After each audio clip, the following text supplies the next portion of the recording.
Bom, vamos falar aqui sobre a interrupção. Eu tenho, então aqui vamos pegar aqui no caso aqui é o disco, né?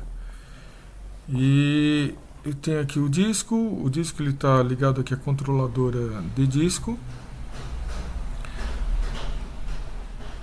Essa controladora de disco está ligada a uma controladora de interrupções que está ligada aqui à CPU, tá? Ao processador. Então, como é que funciona isso? Como é que o disco ele informa, ele interrompe a CPU? Bom, ele pode interromper a CPU porque basicamente ele terminou uma operação de leitura ou terminou uma operação de escrita. Quem que dispara a operação de leitura ou escrita? Só pode ser a CPU, certo, pessoal? Então a CPU ela vem e ela pede para a controladora de disco para que se leia é, dados de uma certa trilha e setor. Então no 1 aqui, a CPU ela pede, ela programa que tem registradores aqui internos dentro da controladora. Ele vem e programa qual a trilha que ele quer ler, qual que é a operação que ele quer ler, se é leitura ou escrita, qual o setor que quer fazer. Ele dá aqui os dados de onde ele quer tirar a informação do disco, programa e depois dispara a operação. Fala assim, agora controladora faça. E a controladora sai fazendo. Depois que a CPU fala controladora faça dessa ordem, né, escrevendo alguma coisa aqui dentro de algum registrador de controle, por exemplo, então a CPU ela pega e vai fazer outras coisas. Ela vai, sei lá, vai fazer qualquer outra coisa. Enquanto a CPU está fazendo alguma outra coisa, a controladora de disco começa a trabalhar. Ela vai lá, posiciona o cabeçote na posição correta, lê os dados, vamos supor que a gente está fazendo uma operação de leitura. Lê os dados, transfere os dados aqui para a memória da controladora de disco. Aí depois que os dados já estão preenchidos, os dados chegaram, a controladora de disco vai gerar uma interrupção, mas tá vendo aqui, ó, ela não gerou a interrupção direto para a CPU, ela gerou a interrupção aqui para uma interrupt controller, para uma controladora de interrupções. Aí a controladora de interrupções vai gerar aqui uma interrupção para a CPU. Aí a CPU vai fazer o tratamento da interrupção e vai descobrir, aqui nesse passo 4 aqui, vai descobrir quem foi quem interrompeu. Dependendo de quem foi que interrompeu, ele vai disparar a rotina de tratamento de interrupção adequada. Bom, eu acho que esse 3 4 aqui ficou meio confuso. Eu vou pegar e vou melhorar aqui o desenho para vocês, tá bom? Vamos colocar aqui um mouse controller, mouse controller, mouse controller. E aqui eu tenho um mouse aqui, mouse. E posso ter teclado, monitor, um monte de coisa aqui.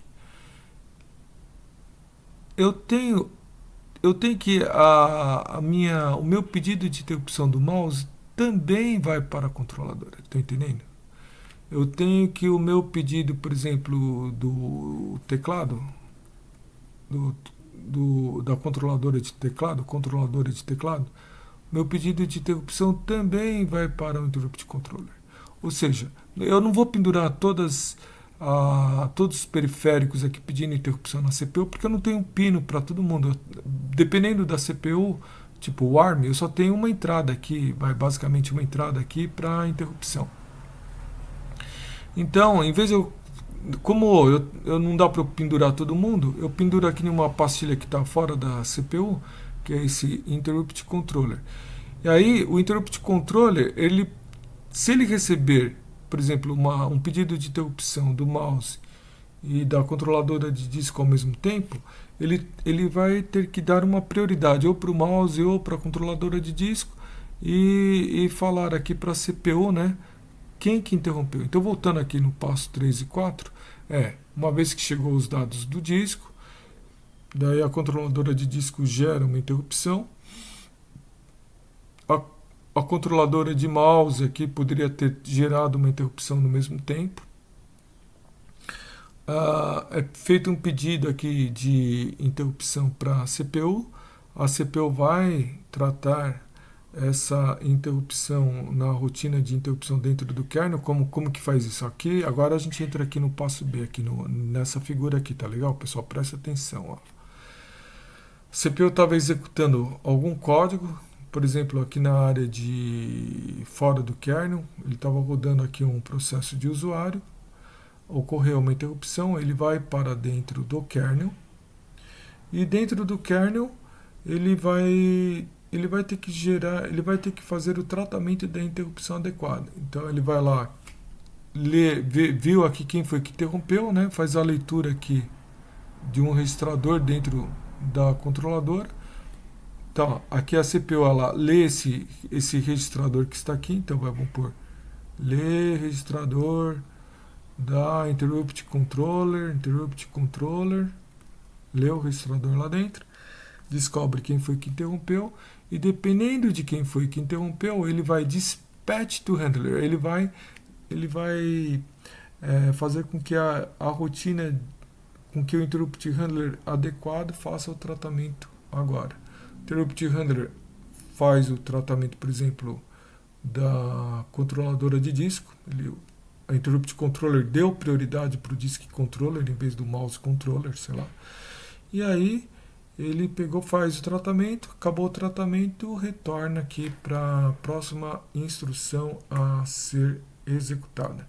Então vocês, se eu perguntar esse desenho aqui na prova, pessoal, preste atenção. Preste atenção que esse 1 aqui não tem muito a ver com esse 1, esse 2 não tem a ver com esse 2, esse 3 aqui não tem a ver com esse 3.